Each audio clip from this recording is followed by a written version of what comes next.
tentu harga tanah menjadi mahal dengan adanya prona. Bahkan tanah adat pun sudah diperonakan. Kalau tanah adat sudah diperonakan, gugurlah haknya sebagai tanah adat, karena dia sudah diperonakan. Nah, kemudian dia berhak untuk menjual tanah adat itu karena sudah hak milik dia dalam prona. Nah, kemudian apa yang terjadi? Banyak yang menjual tanahnya. Setelah tanahnya itu dijual, apakah itu dijadikan modal untuk usaha? Tidak. Ada yang untuk mengawinkan anaknya, ada yang dia sendiri untuk kawin lagi, bahkan ada yang untuk naik haji dan lain sebagainya, bahkan dan seterusnya dan seterusnya. Jadi tanah itu dijual bukan untuk sebuah produktivitas, tetapi untuk konsumsi, beli mobil umpamanya, bangun rumah, beli kendaraan bermotor yang lainnya, gitu. Nah, siapa yang salah di sini, gitu? Apakah pemberi prona yang salah? Apakah program prona yang salah? Nah, ini perlu juga kita pikirkan di sini. Jadi dalam buku ini ada masalah, kemudian dipertentangkan masalah itu. Yang menurut saya ini adalah pertentangan kelas dan pertentangan kelas, tetapi tidak ada jalan keluarnya. Nah, sekarang yang bagi kita, apa yang kita petik dari buku ini? Pertentangan kelas itu sendiri, dan bagaimana jalan keluarnya bagi kita untuk mengatasi pertentangan kelas itu. Saya rasa itu saja sementara untuk pemantik dari saya. Mungkin ada yang dua orang hebat-hebat ini akan lebih mempertajam lagi. Saya persilakan. Ya, kita beri plus dulu terhadap Bang Ridwan Seribu, pembicara pertama. Ya, ada beberapa poin yang menarik, mungkin nanti teman-teman bisa mempertanyakannya. Tadi ada bicara soal buku ini masih ada di garis or tadi, pertengahan, ya bisa baik, bisa buruk. Artinya narasi yang dibangun adalah sebuah antagonisme kelas di dalamnya. Kemudian buku ini juga tidak menawarkan jalan keluar. Dan yang terakhir tadi yang menarik adalah berbicara soal doktrin, yang itu kadang adalah sesuatu yang baik dan bisa juga sesuatu yang buruk. Nah, kemudian kita akan memberikan kesempatan kepada narasumber kedua untuk mengomentari buku Manusia Mematas lebih lanjut. Kepada Kak Sri, saya persilakan. Oh, sesuai nomor selambu. Kepada Bang Arif, saya persilakan. Terima kasih. Terima kasih. Bang Prengki. Pertama selamat dulu ya kepada Bang Belton, kepada Institut Sumatera Literasi Kohi sudah berhasil menerbitkan bukunya ya. Selamat Belton ya. Jadi kalau sekilas melihat buku ini, sebetulnya tergambar, khususnya bagi saya membaca buku ini, tergambar bagi saya ada satu titik liminal ya, satu titik antara ya, biasanya itu dalam etapa perjalanan manusia secara individu memang titik-titik itu dilaluin gitu loh. Jadi kalau membaca buku ini, karena saya juga berinteraksi secara pribadi dengan Belton, saya membayangkan memang si penulis dalam hal ini sedang berada di satu fase untuk tiba atau justru mundur kan gitu ke satu titik. Jadi tapi ya biasa semangatnya anak muda itu kan apa ya, berangkat dari satu sinisme terhadap keadaan, berangkat dari satu keresahan terhadap keadaan, kemudian ada satu ruang antara yang sesungguhnya di ruang itu dia sedang bertarung dengan dirinya sendiri, dengan pikirannya sendiri, dipengaruhi oleh lingkungannya untuk tiba pada satu titik stabil secara psikologis maksud saya. Jadi maka saya menangkap tadi apa yang disampaikan oleh Bang Idris tadi, misalnya menggambarkan bahwa ya memang hari ini si penulis lewat bukunya ini, buku ini belum tiba pada satu titik stabil untuk menentukan satu definisi atas keadaan yang dia amati, yang dia rasakan, dan yang dia hidup di dalamnya. Jadi saya menganggap memang buku ini betul-betul merepresentasikan apa ruang liminal itu, titik liminal. Misalnya pada bagian hutan buatan, saya kutip, di sini dikatakan manusia memang makhluk unik, ya. Di dalam dirinya tertanam segala sesuatu yang ada. Dia adalah makhluk bermoral, sekaligus tidak bermoral. Dia makhluk pemberani sekaligus penakut. Dia makhluk yang dipenuhi cinta sekaligus dipenuhi benci. Jadi memang kita tidak punya titik henti sampai pada ketika kita meninggal nanti. Tapi biasanya dan kecenderungan manusia itu selalu ada titik-titik aman dalam tanda kutip, ya, titik-titik ya ketika dia aku putuskan bahwa memang manusia itu makhluk bermoral dalam pengertian ini yang kemudian definisi itu akan diuji lagi oleh pengalamannya sehingga dia masuk pada satu titik liminal lagi gitu. Jadi saya melihat ini memang ada etape. Nah, dari buku ini saya menangkap bahwa ya atmosfer literasinya buku ini itu kembali kepada satu titik di mana ya saya kira di akhir abad 19 itu mungkin hari ini tren lagi itu ya gaya pengkhotbah itu ya. Kalau kita baca di pembuka itu kan ada pengkhotbah ya, gaya sabda Zarathustra gitu ya, ketika orang satu sosok itu ingin mengajukan eksistensinya sebagai individu, dia ingin mendobrak dunia gitu. Jadi semangat ini saya lihat ketika membaca pembukaan buku ini dengan sang pengkhotbah. Jadi secara ekstensi penulis lewat tulisan ini ingin menyatakan aku individu yang berada di ruang liminal sebagai manusia ambang batas untuk tiba pada satu titik. Jadi dalam kesempatan ini saya kira saya sapatlah untuk tiba pada titik itu, dan tentu kita tidak bisa berhenti pada titik itu, tentu ada satu definisi-definisi baru lagi. Dan kemudian ada satu tema utama dalam buku ini yang saya kira penting, yang kembali lagi dalam ilmu sosial itu kan kemudian sekarang ya, kalau kita lihat latar belakang penulisnya itu ya sosiologi ya, saya kira trennya itu sedang asik membicarakan soal ideologi manipulatif ya. Jadi bagaimana, karena beberapa tulisan ini tema itu selalu diulang-ulang soal manipulasi manusia. Jadi bagaimana buku ini menceritakan bagaimana manusia dimanipulasi lewat ideologi, lewat doktrin, apapun bentuknya, untuk menjauh dari kebutuhan-kebutuhan dia yang real. Ya, jadi lewat berbagai wacana, lewat berbagai informasi, manusia justru dijauhkan dari kepentingan pokoknya, kebutuhan pokoknya.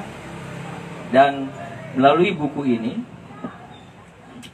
Manusia Ambang Batas, si penulis hendak menyatakan bahwa hai manusia, hari ini kita berada di dalam satu skema manipulatif. Dan aku sebagai penulis, dan tulisan ini hadir untuk mengatakan bahwa kita harus memutuskan sesuatu. Di tengah ambang batas ini, kita harus memutuskan sesuatu, apakah kita hendak melampaui usaha-usaha manipulasi yang menjauhkan kita dari kebutuhan kita, atau justru kita berada di ruang semu yang membuat kita nyaman meskipun kita dimanipulasi.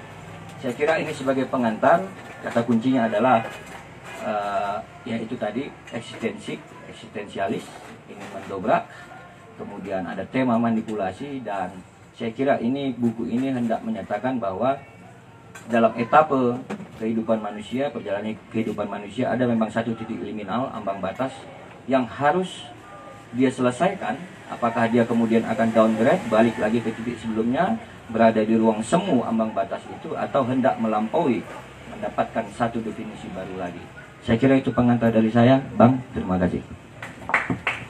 Kita berikan aplaus juga kepada narasumber kedua, Bang Arif. Nah, menarik di sini, di mana Bang Arif memaparkan dan menjelaskan bahwa penulis sedang berada di titik liminal itu sendiri. Kemudian tadi ada penjelasan yang menarik soal atmosfer literasinya Zarathustra.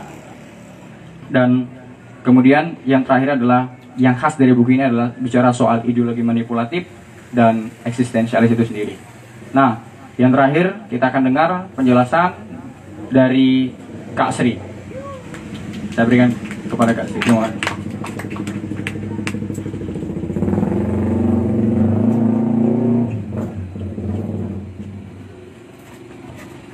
Selamat sore untuk semua kawan-kawan. Pertama, selamat untuk Institut Sumatera yang telah berhasil memprovokasi dan menjebak seorang Berton untuk menerbitkan buku di sini. Mudah-mudahan akan ada karya-karya lainnya. Saya akan membacakan sekilas sebuah catatan saya atas buku Manusia Ambang Batas ini.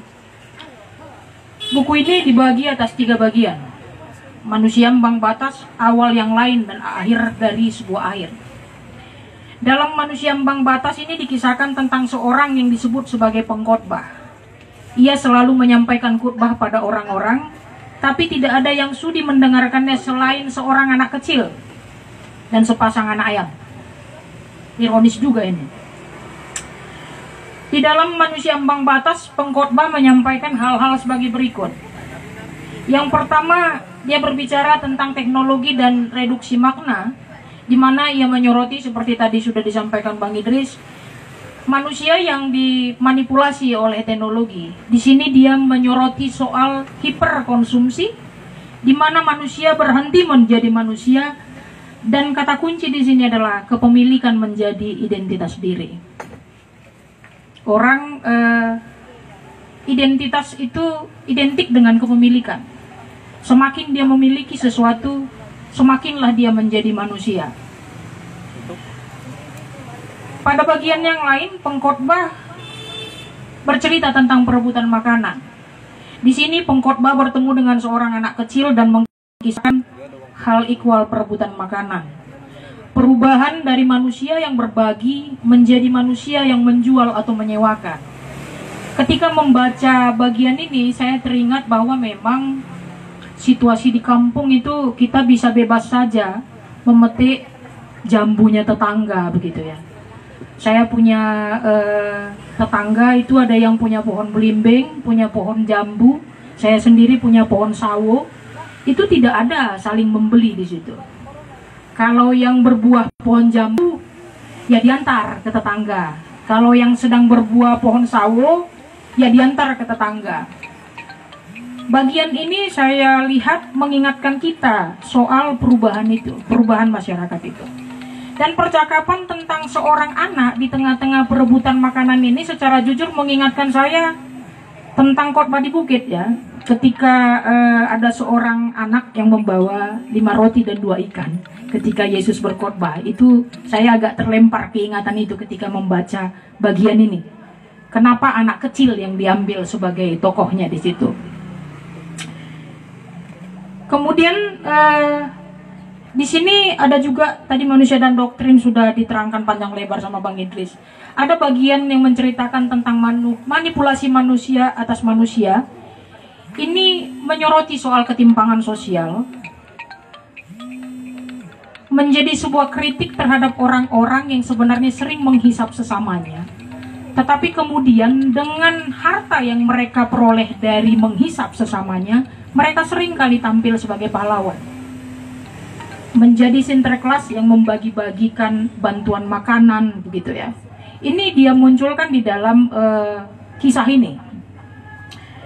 Kemudian di dalam kisah atas cinta dan atas nama, penulis menuliskan bahwa atas nama cinta kebencian ditebar, atas nama cinta kekuasaan diburu, atas nama cinta tanah dirampas dan direbut, atas nama cinta menjadi satu bisnis, begitu ya.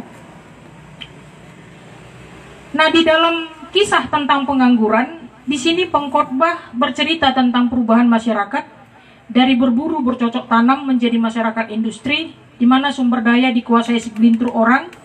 Lalu muncullah kaum-kaum yang tidak mampu bersaing. Mereka inilah yang akhirnya menjadi pengangguran.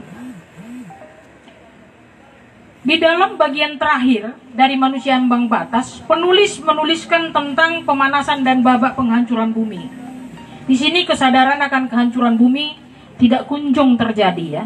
Yang ada hanya keinginan mengeksploitasi. Walaupun ada kampanye soal pemanasan global, tapi orang tidak berhenti mengeksploitasi. Kenapa? Karena orang memang ingin meraih keuntungan dari sumber daya. Dari babakan Manusia Ambang Batas, saya melihat bahwa tulisan ini memang yang ditulis seorang sosiolog, walaupun dia belum punya gelar sosiolog. Sejarah perkembangan masyarakat itu dia tuliskan memang dengan bahasa kaum milenial yang sekarang. Kalau saya bilang, saya membaca buku ini 2 kali ya, nggak sampai 4 hari 4 malam kayak Bang Idris ya kan, karena nggak ada tua gitu. Saya pikir tulisan ini cukup mengalir dengan bahasa anak muda kasmeme ya, singkat padat. Kalau saya menuliskan ini barangkali ini tidak 112 halaman, bisa menjadi 300 halaman. Karena generasi saya adalah generasi deskriptif yang panjang lebar. Jadi kalau saya agak panjang juga, ya nggak apa-apa ya, Bang Moderator ya. Kemudian di bagian lain, di bagian kedua, di bagian awal yang lain, pengkhotbah itu memutuskan untuk berhenti berkhotbah. Lalu dia menuliskan kisah-kisahnya. Kisah-kisah yang dituliskannya itu antara lain kisah tentang kotaku yang malang. Di sini pengkhotbah menceritakan tentang seorang yang bekerja keras mengalirkan air gunung ke rumahnya di kota. Karena di kota air langka. Lalu orang-orang mulai membeli air darinya, ia menjadikan itu usaha. Dibangunlah orang pemerampungan, dibangun instalasi pipa air. Sumber air dikuasai dan dilindungi. Lalu orang-orang di kampung tidak bisa lagi mengakses air tersebut karena sudah dijaga. Tulisan ini saya pandang menyampaikan dengan tajam paradoks tentang kapitalisme. Pengusaha yang terlalu menganggap dirinya bekerja keras versus rakyat yang dianggap pemalas, tidak mau mengelola sumber daya alam. Sering kalau orang pergi ke Samosir, saya 10 tahun tinggal di sana, orang bilang begini, malas-malas sekali lah masyarakat ini, kok nggak dibiarin ini lahan ini ditanami begitu. Padahal bukan karena kemalasan, karena memang rakyat punya kearifan, ada lahan yang boleh diusahai, ada lahan yang memang harus ditinggalkan sebagai hutan. Tapi kemudian hutan-hutan inilah yang dijarah atas nama investasi dan modal. Saya pikir tulisan Kotaku yang Malang ini cukup kuat untuk menyuarakan itu begitu. Di dalam satu kisah yang lain, Maut, ada tokoh Risa di sini yang mengisahkan kampungnya berubah oleh perusahaan kertas yang menghabisi hutan. Ya sayang dia tidak berani menyebutkannya, mungkin ini TPL ya. Air yang mengaliri pertanian itu tidak seperti dulu, panen gagal, lalu babiat atau harimau turun ke kampung dan menjadi ancaman. Ini menjadi kisah tajam yang mengkritik soal kehancuran ekosistem ya. Akibat kerusakan hutan, fauna tergusur dari rumahnya, tidak ada lagi hutan yang menahan hujan. Padahal ada satu petikan di situ yang saya pikir cukup tajam. Penulis menuliskan di sana, padahal kertas bukan kebutuhan dari masyarakat di sana. Tapi kertas yang bukan kebutuhan masyarakat sudah menggantikan irigasi pertanian yang menjadi urat nadi masyarakat. Di dalam kisah bedakan hutan alami dengan hutan buatan, di sini ada sebuah tulisan tentang pembangunan kota-kota baru dengan mengorbankan hutan. Pohon ditebang dan diganti dengan belantara beton. Sebentar lagi itu yang akan terjadi di Sibisa. Daun-daun itu tidak lagi berguguran. Ini kisah tentang lelaki di perantauan yang rindu pada kampung halaman, tapi ia enggan untuk pulang karena melihat pohon terakhir di kampungnya sudah ditebang. Lalu ada sebuah kisah yang menyoroti paradoks pendidikan ya. Desi Natalia, anak sekolah dan bapaknya. Ini kisah tentang seorang bapak bernama Pak Tambok, penggarar kopi, petani kopi Sigara Rutang. Tidak sekolah, dia mati-matian menyekolahkan anaknya yang bernama Desi sampai kuliah. Untuk menguliakan ini tanahnya terjual. Sesudah terjual, ironisnya Desi yang sarjana ini mati-matian mencari kerja dan menjadi pekerja di tempat orang. Kalau dalam bahasa Bataknya, hatoban juga di perusahaan orang lain. Saya pikir kisah ini menyimpan protes soal pendidikan, soal kepemilikan tanah sebagai alat produksi. Nah ini menjadi persoalan buat kita ya. Soal sarjana yang biasa memilih pekerjaan formal dan enggan kembali ke kampung. Saya pikir ini dengan tegas menyoroti soal itu kisah ini. Di dalam satu kisah yang lain, khotbah Bapak tadi pagi, penulis mengisahkan seorang anak yang mendengar bapaknya berkhotbah di gereja, hal berbagi dengan sesama. tapi sepulang gereja menampar istrinya karena berbagi makanan pada tetangga.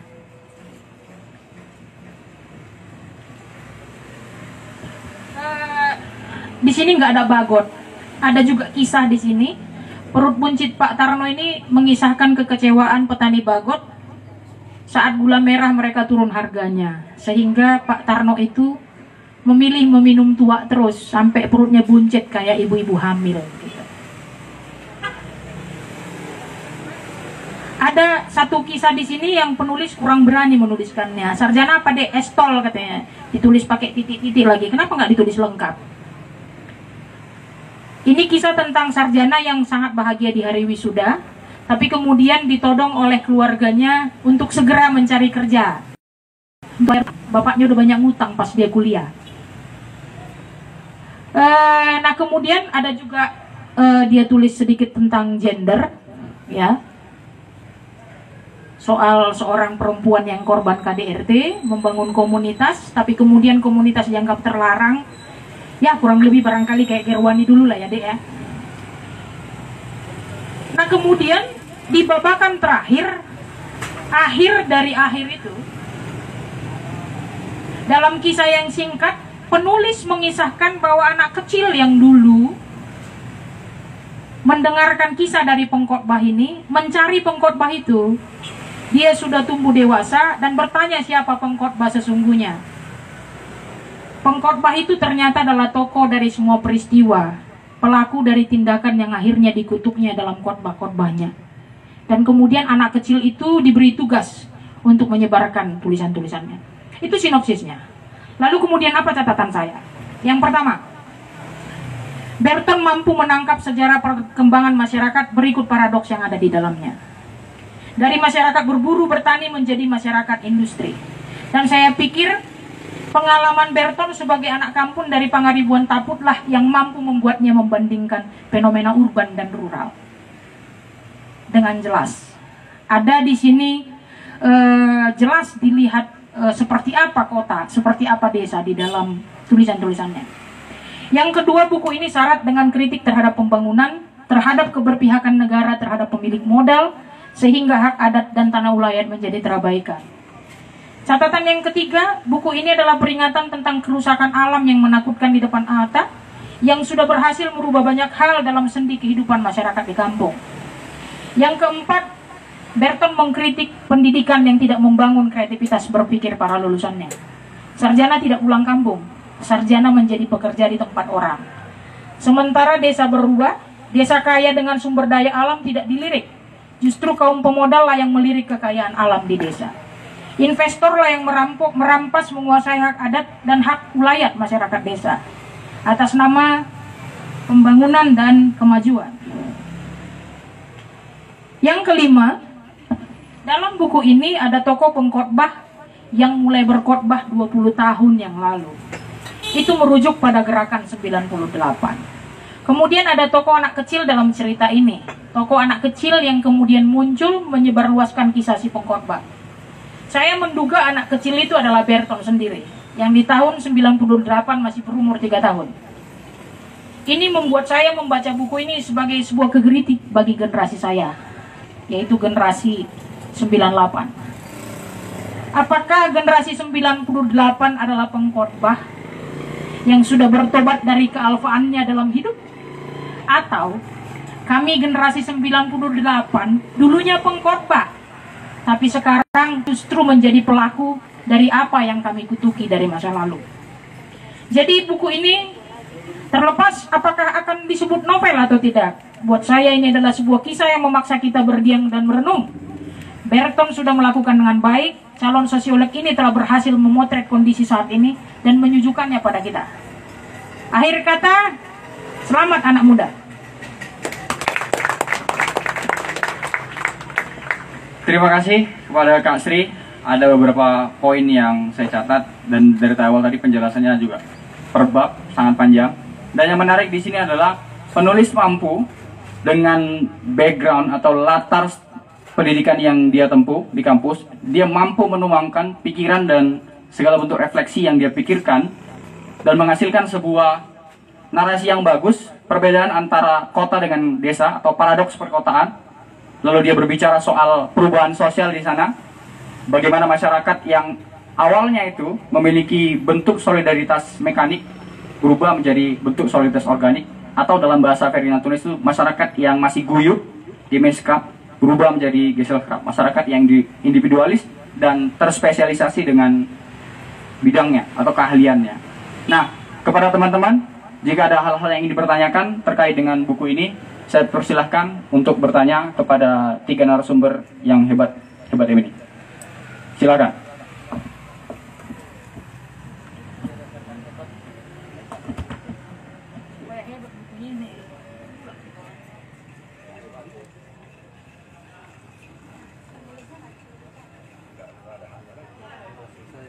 Ya, pertanyaan juga boleh langsung ditanyakan kepada penulis atau yang bersangkutan. Kepada teman-teman, dipersilakan.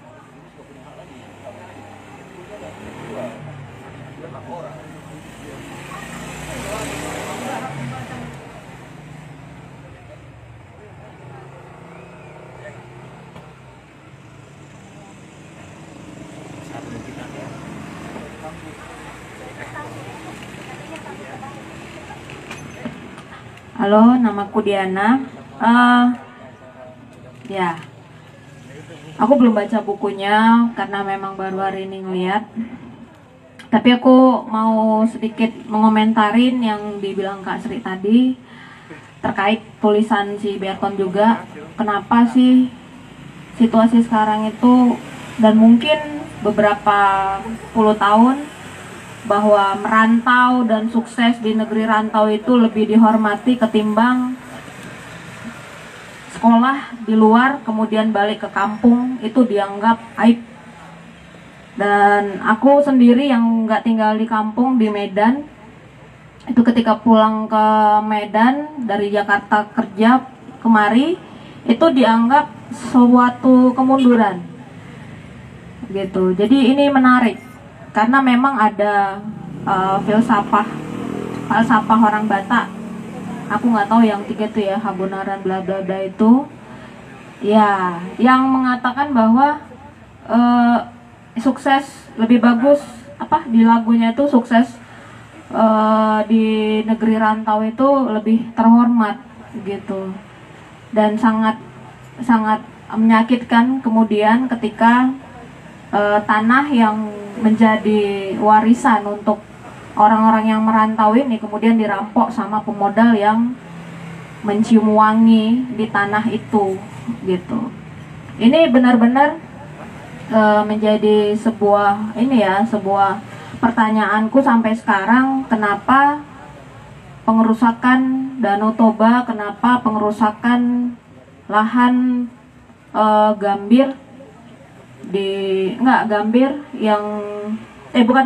Haminjon itu Kemenyan oleh TPL itu tidak melahirkan radikalisme orang-orang Batak dimanapun mereka berada. Kemarin itu setahun yang lalu atau 2 tahun yang lalu ada video yang menunjukkan bahwa ada penenggelaman bangke-bangke ikan mujair dari Aquafarm, sangat viral tapi nggak ada, cuek aja tuh orang-orang. Kenapa gitu? Kenapa nggak bisa melahirkan radikalisme orang Batak ketika tanahnya itu dirusak sedemikian vulgar? Kita mengalami sendiri, kita datang ke sana bau, pariwisata dikeluhkan orang macam Parapat itu macam WC raksasa. Kita mendengarnya tuh kayak udah kalau bahasa orang sini tuh kayak udah calus ya, udah nggak ada kenanya lagi di telinga kita, udah biasa aja gitu. Mungkin hidungnya udah terlalu biasa mencium bau bangkai di situ. Dan orang-orang Batak sendiri sebenarnya bagian dari pelaku di sana. Mereka cukup bahagia dikasih CSR sekian-sekian. Ya, teman-temanku juga ada gitu kan, dan mereka jadi bungkam. Memang uang ini sangat membutakan gitu. Mungkin kita terlalu miskin sehingga harga itu tidak bisa dihitung dengan matematika yang cukup cerdas gitu. Itu aja sih yang pengen aku sampein. aku pengen kita sedikit ya mempunyai satu inilah, kalau nggak bisa dibilang gerakan ya, satu pemikiran atau pemahaman yang bisa kita jadikan apa gitu, apa yang bisa kita perbuat untuk kampung halaman kita, bahwa tidak memalukan kita mengelola tanah kita sendiri ketimbang dirampok orang. Makasih.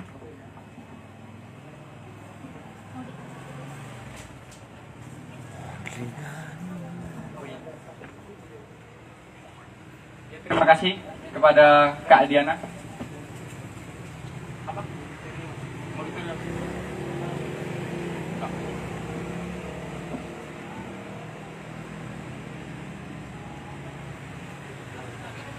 Terima kasih kepada Kak Diana yang menyampaikan sebuah pesan kepada kita bahwa kita harus membangun sebuah kesadaran reflektif tentang situasi hari ini, bagaimana hutan alami sesuai dengan isi buku Berton menjadi hutan buatan tadi. Bagaimana kita memikirkan hal tersebut dan bagaimana juga kita mengubah sebuah pemaknaan sosial masyarakat terhadap status sosial seorang perantau. Ketika dia memutuskan kembali untuk membangun desanya, dianggap adalah aktor yang gagal. Nah, kemudian saya berikan kesempatan kepada audiens, kepada teman-teman, jika ada hal yang ingin ditanyakan atau menanggapi acara bedah buku kita hari ini.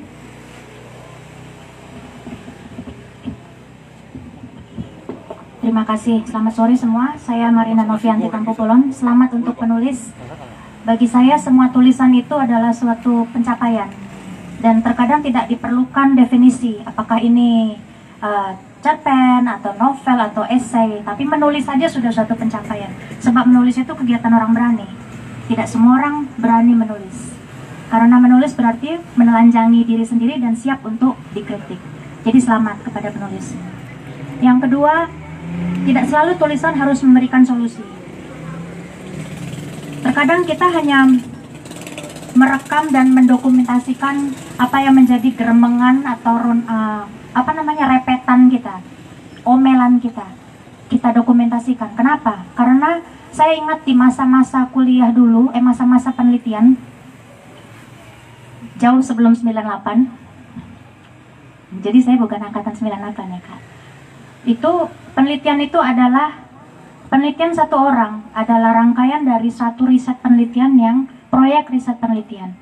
Sehingga walaupun tulisan saat ini tidak memberikan solusi, dia akan menjadi pemicu untuk riset berikutnya, untuk tulisan berikutnya, yang pada akhirnya akan sampai pada solusi itu sendiri. Dan kalau tidak ada yang memulai dengan menuliskan masalah ini dulu, maka jawaban yang akan ada di riset mungkin 10 step berikutnya tidak akan pernah tercapai. Jadi ini diperlukan. Yang ketiga, saya tertarik dengan tadi Bang Idris sih, yang karena saya sendiri juga belum baca tulisannya. Saya tertarik dengan konsep mengangkat anak kecil ya, anak kecil sebagai tokoh dalam tulisan ini, dalam buku ini. Saya jadi teringat juga seperti yang dibilang Bang Idris dan Kak Sri, konsep yang diajarkan kepada saya sejak kecil bahwa siapa yang direndahkan akan ditinggikan. Seringkali kita meremehkan cara pandang dari orang-orang yang kelihatannya orang kecil, rakyat jelata, tapi ternyata justru itu yang paling orisinal. Dan bagi saya, terkadang mungkin jawabannya sendiri sudah ada di situ, dari cara pandang anak-anak itu. Jadi saya jadi tertarik untuk membaca buku ini. Saya berharap bahwa buku ini tidak menjadi tidak menjadi final, tidak menjadi end of destination, tapi menjadi awal dari sebuah perjalanan. Bila mana nanti mendapat kritik atau mendapat celaan atau mendapat protes, anggaplah itu semua sebagai bahan bakar untuk menulis lebih banyak lagi. Sebab itu yang sudah saya alami. Jadi intinya saya tertarik untuk membaca, terutama bagian mengenai pendidikan, karena saya sendiri berkiprah di bidang pendidikan. Terima kasih.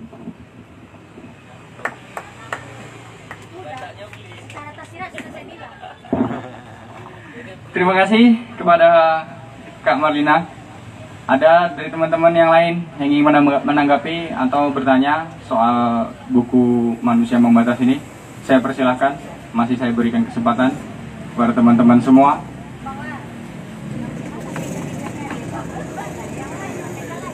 habis.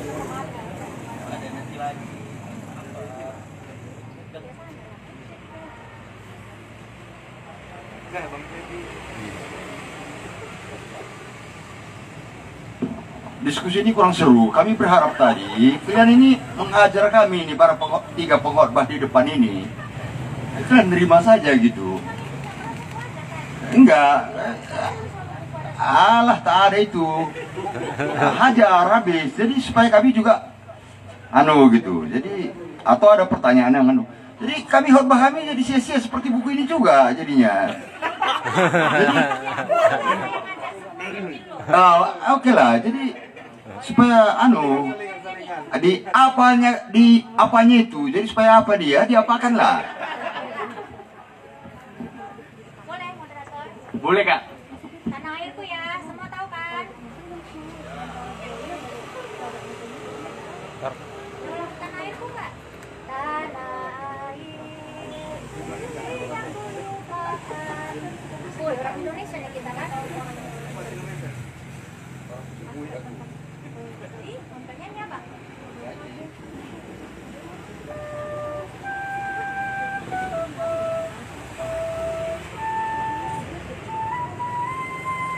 Pakai mic. Yang pakai mic kan nyanyi lah. Ya, ada sini nyanyi dulu, apa sih? Nyanyi sih. Ada artis kita di sini, artis. Ada ya. Nyanyi kan?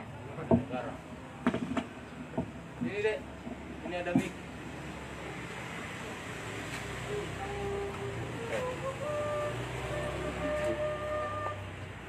Lagu Tanah Airku ya, kita semua tahu kan. Mana dia? Saya harap walaupun ini bukan lagu wajib, tapi menjadi satu lagu yang menunjukkan bahwa kita semua adalah lagu ini. Ini.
Nggak hidup atau? Lanjut.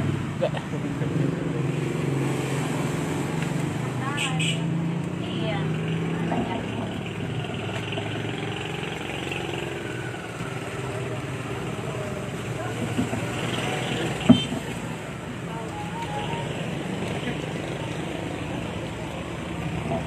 Ada kepada teman-teman yang ingin kembali menanggapi atau bertanya, atau kita mainkan sesi kedua? Ada penjelasan yang disampaikan lebih lanjut terkait dengan pembahasan kita hari ini? Nah, kepada Kak Sri, saya persilakan. Kalau Diana tadi bilang dia pulang kampung Jakarta ke Medan udah dianggap gagal kali ya kan? Awak pulang kampung dari Medan ke Samosir, wadah gawat lah. Cuma kalau orang gagal di perantauan pulang ke kampung, saya gagal kampung pulang ke Medan, agak terbalik kan? Ada yang sangat menarik sebenarnya yang hilang dari orang-orang di kampung. Apa itu? Harga diri. Harga diri dan kebanggaan sebagai orang kampung itu sudah tergerus. Gitu. Tergerusnya di mana? Kalau anaknya tinggal di kampung itu malu sekali. Tapi untung sekarang karena sudah ada, kalau di daerah Toba sendiri gara-gara ada proyek apa ya, Toba untuk dunia segala macam itu, justru sekarang orang-orang kota berebut. Sekarang ada kebanggaan baru di daerah kawasan Toba. Orang kaya tidak diakui kaya kalau dia nggak punya hotel itu di daerah kawasan Toba. Jadi ada satu fenomena baru sekarang. Orang-orang kaya Jakarta rame-rame pulang beli tanah, bangun hotel. Jadi ada joke di kampung ya. Di kampung saya ada joke begini. Beberapa tahun yang lalu sebelum ada proyek BOD dan segala macam itu, orang kota kalau pulang, perantau kalau pulang di tahun baru itu bawa kue kaleng. Ya kalau Natal dia bawa kue kaleng. Kalau sekarang enggak, di bulan Desember dia bawa meter. Yang dia nggak pernah tahu itu yang mana batas perbalohan bapaknya dengan mamanya, ya. Tidak pernah tahu bapaknya nanam apa di situ. Itu dengan tiba-tiba cerita soal keadilan, cerita soal bagaimana berbagi tanah. Itu gawat sekali tuh kondisi itu begitu. Jadi itu kita lihat lahir dari dulu saya waktu belum tinggal di Samosir. Saya tidak pernah mengerti kenapa orang Batak ini selalu ribut soal tanah. Saya tidak paham itu. Tapi kemudian saya belajar tentang, tadi diskusi juga sebentar dengan Ito Joseph, soal bius. Saya akhirnya mengerti bahwa ada satu kearifan lokal di Toba itu yang disebut Talik Do Jumanikolat katanya. Jadi kita tidak berharga dan hanya penumpang di kampung kalau kita tidak punya tanah. Karena tanah itu mengacu kepada marga. Kalau misalnya ada marga si Hombing tinggal di Palipi, itu dengan cepat kita akan bilang, kau pasti sonduk hela gitu. Karena di sana biusnya itu adalah si Naga, si Tumorang, si Tohang, begitu. Sebaliknya kalau misalnya dia ada di Simanindo, itu ada beberapa biusnya, ada Silalahi, ada Ambarita. Kalau ada di situ Tumorang punya tanah, kita nggak yakin itu pas kalau dia nggak beli, dia rebut, dia rampok, kira-kira begitulah itu. Nah akhirnya kita menyadari bahwa itulah kebanggaan orang kampung. Tetapi kebanggaan ini menjadi bergeser, kebanggaan punya anak sarjana. Sayangnya sarjana-sarjana pertanian, ini kritik juga nih ya ke Kak Marina. Sarjana-sarjana pertanian ternyata tidak memilih untuk pulang ke basis-basis pertanian dan melakukan terobosan-terobosan di pertanian. Rata-rata sarjana-sarjana pertanian memilih bekerja di bank, di institusi formal begitu ya. Jadi saya suka menggoda ponakan-ponakan saya yang kebetulan dari pertanian. Saya bilang ya kan, capek kali gue belajar pertanian kalau akhirnya tak mengombak di sini, begitu ya. Jadi barangkali buku ini juga, kalau ke kami mah sudah terlambat, tapi ke generasi-generasi yang akan datang, yang akan memilih bekerja di bidang apa, barangkali buku ini menjadi satu refleksi ya. Apakah akan menjadi generasi kaum urban, ya, kaum urban yang bekerja formal di kota, tidak punya sepetak tanah pun sebenarnya di kota, merasa dirinya kaya padahal sebenarnya miskin absolut, tidak punya alat-alat produksi. Bayangkan, bekerja di kota, untuk membangun rumah pun harus nyicil karena tidak punya tanah. Sementara tanah di kampung ditinggalkan, tanah itu lebih untuk hanya sekedar membangun rumah, bisa sampai berhektar-hektar ada di sana. Di daerah Toba ada satu ironinya, perantau-perantau itu memilih membeli tanah di Riau untuk dijadikan lahan sawit. Saya bilang, gila kau, ini aja kau tanami kopi. Nah, itu paradoks-paradoks itu di dalam masyarakat pertanian kita. Mudah-mudahan buku ini ya bisa menjadi satu refleksi, satu cubitan di kita bahwa tanah-tanah itu menunggu. Nah, mungkin nanti Ito Joseph juga bisa menjelaskan kenapa Kementerian Kehutanan agak mudah memberikan izin kepada investor menguasai sekian ribu hektar, tapi tidak menjelaskan kepada masyarakat bagaimana kami untuk membangun hutan adat, begitu loh. Dengan kawan-kawan KSPPM saya sering bilang, capek kali kau nyuruh musir TPL itu, pergi saja ke Dinas Kehutanan, minta saja 100 hektar untuk dikelola masyarakat. Mungkin itu juga bisa menjadi diskusi yang mengalir ya. Ada Ito Joseph soalnya di sini. Saya kembalikan. Ya, kepada Ito Joseph dimintai tanggapan. Itu Joseph. Itu Joseph. Dari sini bisa langsung reforma agraria kita. Cek, baik. Makasih. Horas. Saya Yosef Tian. Ya udah dibuka kartu tadi kan. Ya saya ASN Kementerian LHK, gitu ya. Tapi juga saya penikmat budaya. Ya saya suka budaya. Penikmat literasi, gitu ya. Sama John, ya dari dulu udah biasa. Sama Bang Idris dan lain-lain. Baik. Nah, buku ini sebelum sampai ke konten, saya mungkin apresiasi lah ya. Selamat buat Berton ya. Berton yang sudah berhasil sampai di satu titik pencapaian, pakai istilah Kak Marina tadi. Selamat, semoga ini menjadi awal dari buku-buku atau tulisan-tulisan berikut. Apapun kritik orang, hajar, maju terus ya. Itu. Berikutnya, saya belum baca juga buku ini Kak, Bang. Tapi nampaknya dari serpian-serpian cerita tadi, ini terkesan bagi saya adalah satu buku kumpulan refleksi anak muda yang coba dituliskan berangkat dari kegelisahannya tentang situasi yang dialaminya. Gitu. Beberapa hal yang menarik karena ada bersinggungan dengan wilayah kerja saya gitu kan. Hutan adat, hutan, lingkungan dan seterusnya. Kalau cerita kita di hari-hari ini, orang Batak itu kan orang yang beradat gitu ya. Tapi fakta hari ini belum ada hutan adat di Sumatera Utara. Itu fakta. Saya kerjanya juga salah satu ngurusi hutan adat. Wilayah kerja saya Sumatera, 10 provinsi. Di tempat lain, di Jambi misalnya sudah sampai hampir 31 kalau tidak salah ingat, 31 hutan adat. Kalau cerita orang Medan pasti lebih beradat katanya kan, daripada orang Jambi misalnya gitu.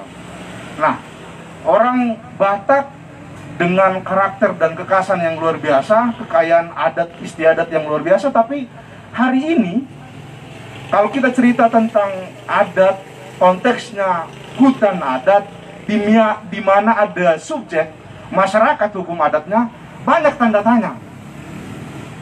1 bulan terakhir saya banyak melakukan perjalanan ke Toba, Tapanuli dan sekitarnya.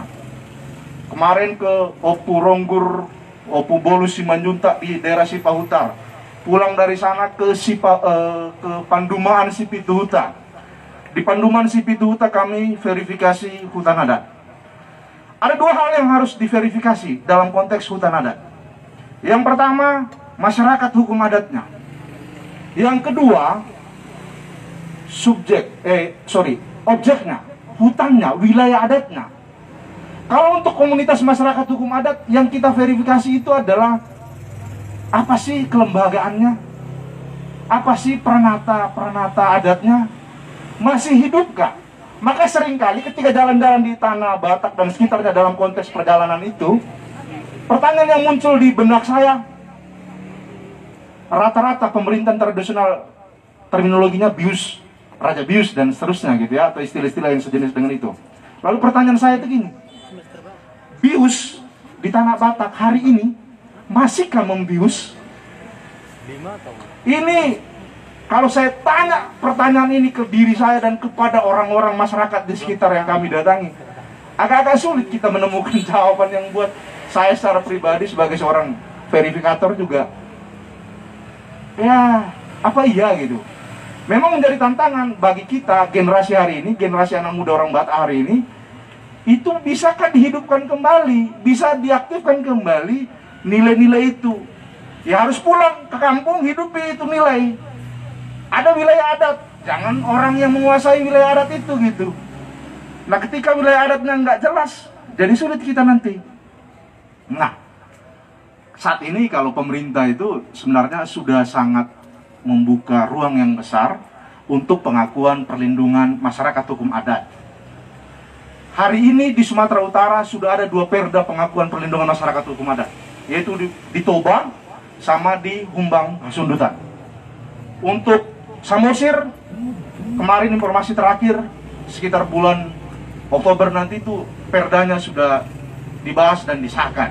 Berarti udah 3 lah. Tapi udah tanah adat belum. Jadi masih pengakuan masyarakat hukum adatnya. Wilayah adat, nah wilayah adat ada yang berada di dalam kawasan hutan, ada yang berada di luar kawasan hutan. Ketika dia berada di dalam kawasan hutan, maka dibutuhkan perda yang melegitimasi itu gitu, pengakuan. Ada pengakuan dari pemerintah setempat. Nah, memang banyak cerita menarik di balik perjuangan komunitas-komunitas masyarakat hukum adat. Tapi buku tadi mungkin bisa menjadi bahan refleksi bagi kita ya gitu ya, terutama bagi anak muda lah, generasi muda orang Batak yang hari ini ada di kota. Maukah kembali seperti Kak Sri tadi pertanyaannya menantang, maukah kembali ke kampung, bangun kampung halamannya gitu, dan memperjuangkan supaya sungguh-sungguh nilai-nilai adat, istiadat itu bisa dihidupkan kembali. Itu pertanyaan besarnya buat kita. Jadi memang buku ini satu anchor, satu jangkar, tapi juga sekaligus trigger yang memicu kita untuk kembali melihat, saya ini orang Batak, saya ini generasi muda Batak gitu ya. Ini khusus yang muda-muda lah ini kan. Kalau yang tua ini Kak Sri bilang tadi udah agak telat ya. Nah itu, maukah kita pulang gitu. Itu barangkali dari saya sebagai ya tanggapan atas apa yang disampaikan tadi. Terima kasih.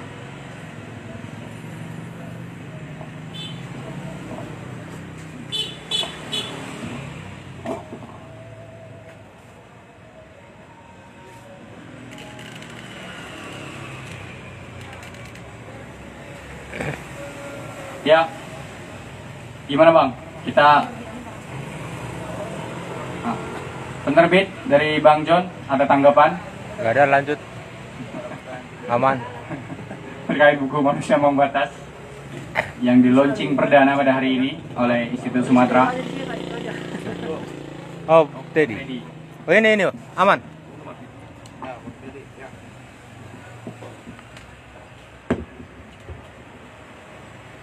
Ya, pertama ucapin selamat untuk Bertot, duluan punya anak ya, lebih dulu punya bayinya. Tantangan terberat benar, keberanian terbesar adalah menulis. Setelah menulis, keberanian yang lebih tinggi dari itu adalah upaya menerbitkannya. Dan setelahnya ancaman terbesar adalah mampu membumikannya dengan ganti upaya yang sesuai sehingga dia bisa berkelanjutan, apalagi penerbitan lokal. Maka saya memberikan apresiasi semangat bagi Institut Sumatera untuk memasuki medan tempur selanjutnya yang cukup berat adanya, dan saya yakin ini saya hakimi saja Institut Sumatera dalam pikiran saya, mereka sedang ini penghakiman saya ya, mereka sedang butuh kerjasama dari kawan-kawan siapapun yang ada untuk turut menyebarkan bukunya dengan syarat dan ketentuan yang berlaku tentunya, sehingga kedepannya ada orang-orang yang ada individu-individu yang bisa melahirkan karya-karyanya kemudian dan didukung oleh Institut Sumatera. Kalau enggak, Nusantara Book bisa tutup, John, ya. Oke, itu yang pertama. Yang kedua, bagi saya apa yang ada itulah yang ada. Dari yang ada dapatlah kiranya jadi pijakan mula-mula untuk menelisik faktor-faktor pengadanya, sehingga dengan faktor-faktor pengadanya kemudian bisalah dicari tahu akar-akar penyebabnya, ekologi dari penyebab pengada itu. Bang Idris tentu saja mensoroti buku ini dari konteks syarat-syarat sebuah novel, itu menjadi baik sekali, tetapi menjadi catatan bagi saya, Bang Idris juga kadang-kadang harus mempertanyakan pikiran mapan tentang syarat-syarat novel itu ada, sehingga bisa ada syarat-syarat novel yang tidak terus-terusan begitu aja gitu. Yang kedua, terkait isi, saya belum berani mengomentari karena sedang menabung untuk membelinya. Terkait isu-isu yang dipaparkan oleh pemateri-pemateri, saya hanya mau mengapresiasi dari Bang Idris juga, ya, bagaimana syarat sebuah novel itu menjadi penting, karena kalau untuk melampauinya tentu saja harus paham apa standar yang ada, barulah boleh berkata aku ingin mencipta yang baru adanya. Oleh karenanya menjadi penting tadi materi-materi yang disampaikan Bang Idris. Bang Arif tentu saja dengan estetika luar biasa, apresiasi jalan tengah third way, apresiasi kritiknya juga sangat halus sekali tentang konteks isi buku. Dari kakak tadi juga menyampaikan tafsir fenomena yang tertangkap oleh penulis, yang bagi saya adalah tafsir kakak atas tafsir si penulis, karena yang tahu tentunya penulis, tapi penulis sudah mati hari ini.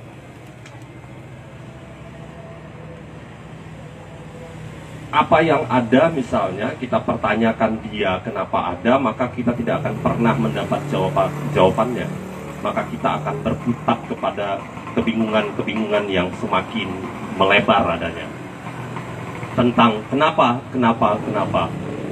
Bagi saya, kata kenapa itu bukanlah satu alat untuk melampiaskan kejengkelan, sehingga kita hanya bisa dapat menenangkan sedikit ego yang terganggu. Kata kenapa adalah salah satu cara untuk membangun apa yang harus dilakukan sebagai tandingan terhadap apa yang ada berdasarkan faktor-faktor pengadanya. Saya berharap dapat menemukan itu di dalam bukunya Berton nanti. Beberapa kali diskusi dengan Berton, saya yakin saya akan dapat saya berani mengklaim saya yakin, kemudian beberapa orang tertentu juga akan yakin dapat melihat faktor-faktor pengada dari fenomena yang ditangkap oleh penulisnya. Oleh karenanya buku ini semakin menarik. Walaupun dari bahasa Bang Idris mengisyaratkan bahwa buku ini penuh dengan chaotic. Oleh karenanya mudah-mudahan menjadi satu bentuk perpaduan antara kosmos dan chaos dalam satu buku dari konteks-konteks yang berbeda. Itu mungkin. Tapi sekali lagi, ya, selamat bertempur, John.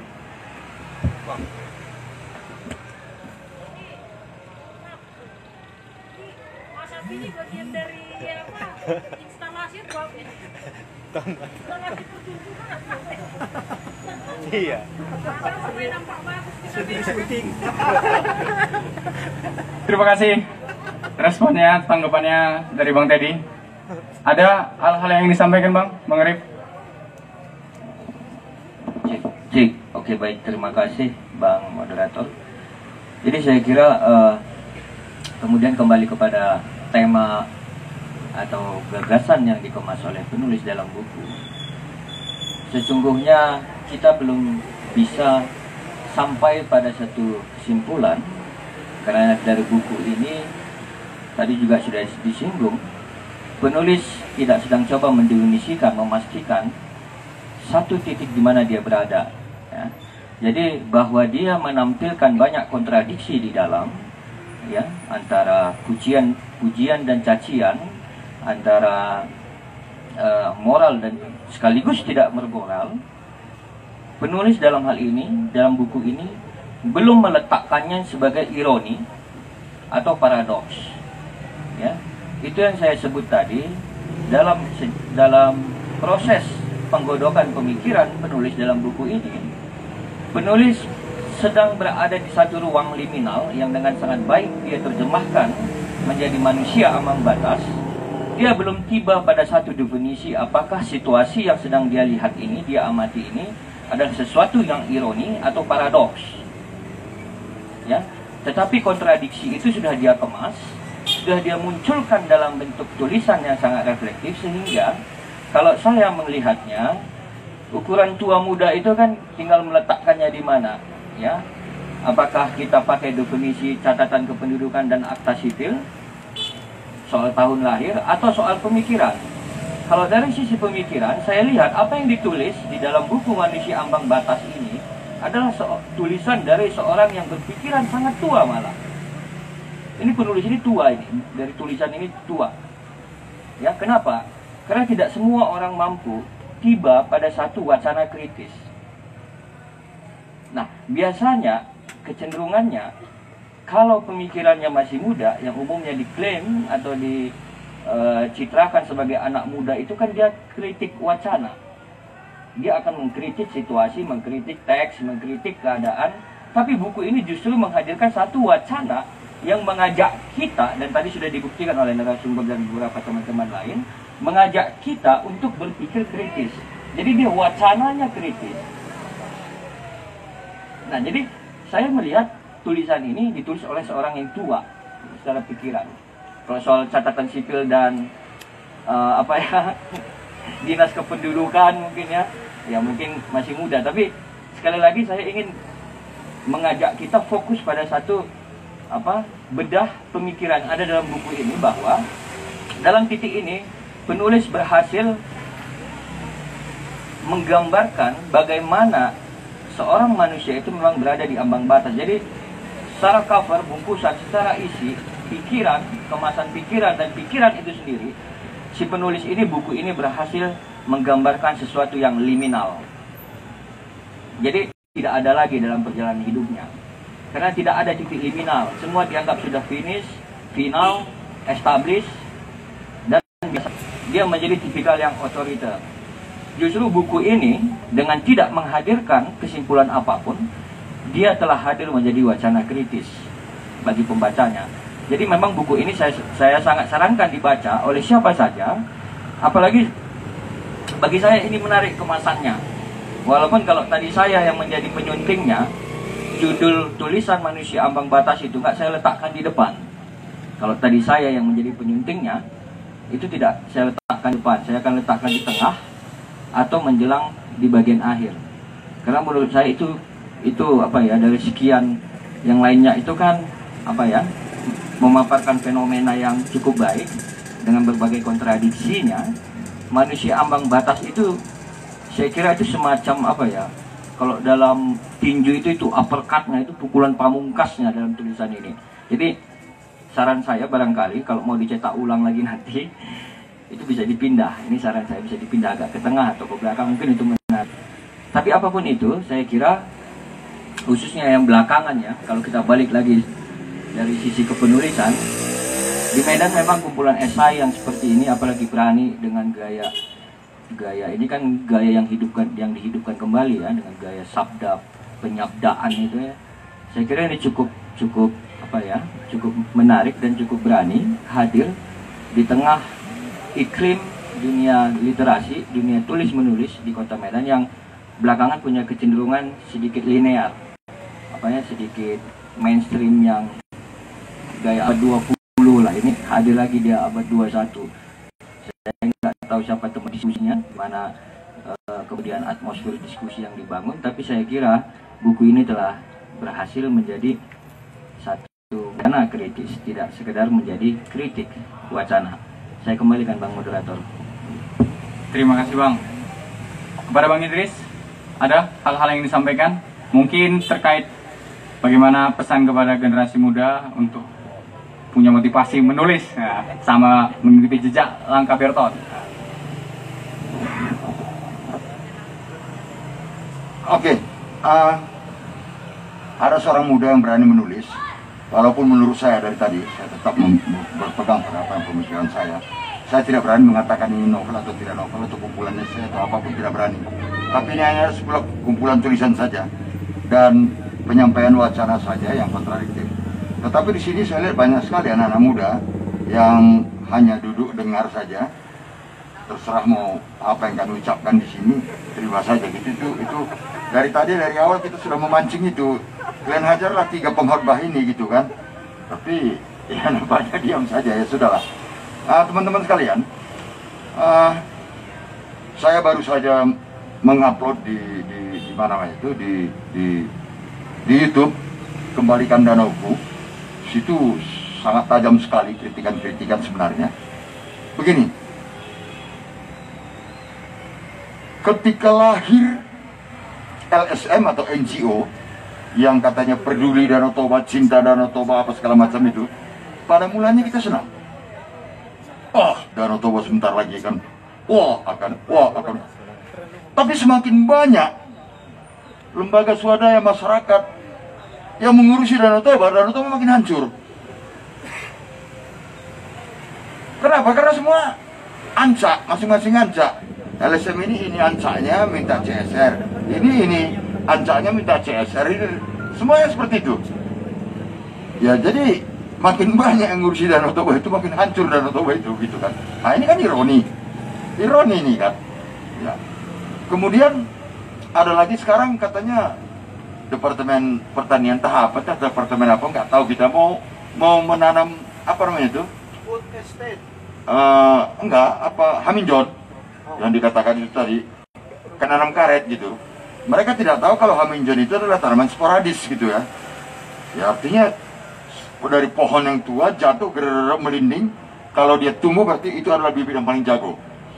Kalau yang nggak tumbuh berarti nggak bibit yang baik gitu kan. Nah, tetapi ini sekarang mau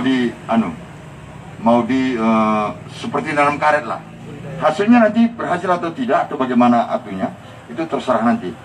Tapi persoalannya sekarang ini sebuah proyek gitu. Proyek yang akan menanam pohon haminjon seperti menanam karet berbaris dengan ukuran tertentu.